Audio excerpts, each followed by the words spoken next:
আসসালামু আলাইকুম সুপ্রিয় দর্শক, আশা করি সবাই ভালো আছেন। আজকে ভিডিওর মূল উদ্দেশ্য হচ্ছে যে গাভী বা বকনা গরু হিটে আনার পদ্ধতি।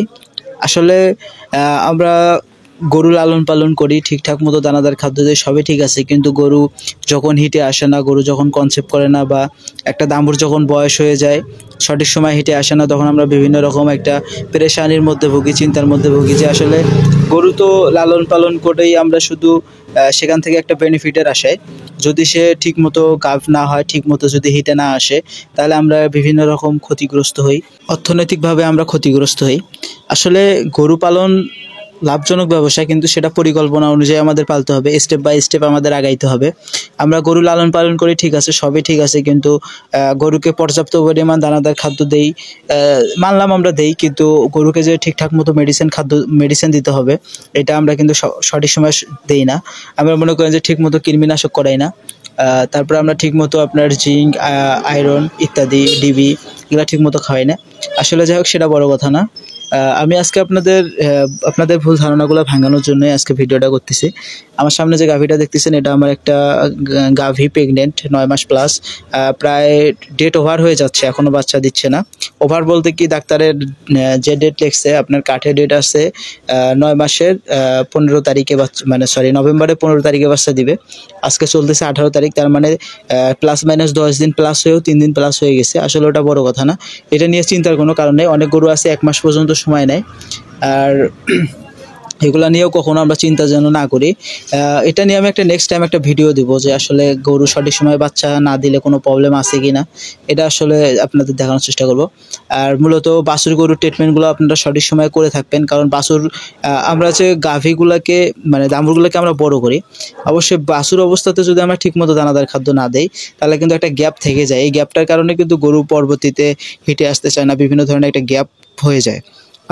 আমরা যদি ঠিকমতো দুধ না খাওয়াই, ঠিকমতো যদি দানাদার খাদ্য না দেই, জিঙ্ক না দেই, বাড়ন্ত গরুর যে ট্রিটমেন্টগুলো করা দরকার, এগুলো যদি না করি, একসময় এগুলো গ্যাপের মধ্যে একটা পড়ে যাবে, ধীরে ধীরে ধীরে ধীরে একটা অনেক বড় একটা গ্যাপ হবে। এই গ্যাপটার জন্যই গরু আর কি মূলত হিটে আসে না। বিভিন্ন রকমের সমস্যা আমরা ফেস করি।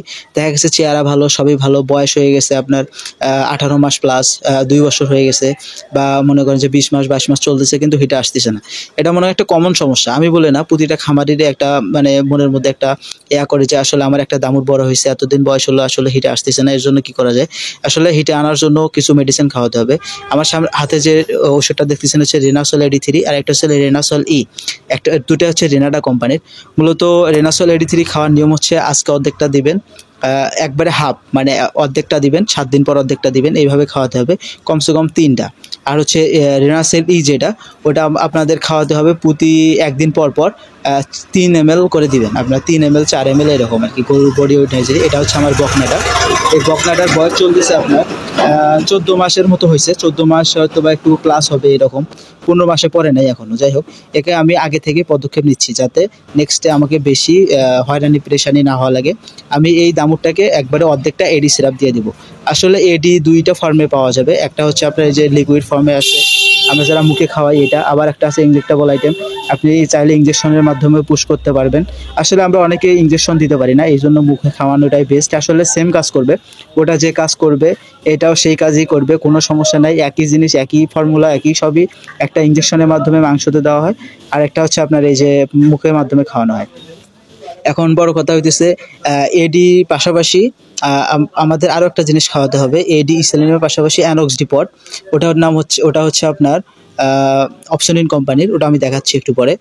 আপনি আমার হাতে যেটা দেখছেন, এটা হচ্ছে ইসেলেনিয়াম। আপনি প্রতি 1 দিন পর পর আপনি 3 ml করে ইসেলেনিয়াম দেবেন, আর হচ্ছে 7 দিন পর পর হাফ, মানে 50 ml করে এডি দিবেন। আর প্রত্যেক দিন আপনি অ্যানক্স ডি দিবেন 2টা করে, বিকাল করে, শুধু প্রতিদিন 2টা করে ট্যাবলেট খাওয়াবেন বিকালবেলা।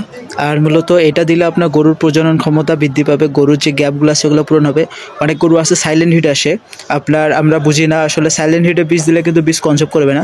এডি, ইসেলেনিয়াম এবং অ্যানক্স ডি, এই 3টা যদি একসাথে খাওয়া যায়, গরু যদি সাইলেন্ট হিট আসে, ইনশাল্লাহ পরবর্তীতে গরু ভালোভাবে হিট আসবে, ইনশাল্লাহ বীজ দিলে কনসেপ্ট হবে। এটা যদি আপনি নিজে হাতে পরিচর্যা করেন, ইনশাল্লাহ আমি মনে করি 1 মাসের মধ্যে আপনি একটা ভালো রেজাল্ট পাবেন। সবসময় চেষ্টা করবেন নিজে হাতে পরিচর্যা করার, এতে করে ইনশাল্লাহ কোনো গ্যাপ থাকবে না। যাই হোক, এই ছিল আমার আজকের ভিডিও। আমার ভিডিওর মধ্যে যদি কোনো ভুলভ্রান্তি হয়ে থাকে অবশ্যই আমাকে ক্ষমা দৃষ্টিতে দেখবেন। আমি কিন্তু খুব বেশি একটা মানে উপস্থাপন করতে পারিও না, বুঝিও না। ইউটিউবে আমি একটা নতুন মানুষ। যদি কথাবার্তায় কোনো ভুলভ্রান্তি হয়ে থাকে অবশ্যই ক্ষমা দৃষ্টিতে দেখবেন। আমার চ্যানেলটা সাবস্ক্রাইব করবেন, লাইক করবেন, কমেন্ট করবেন।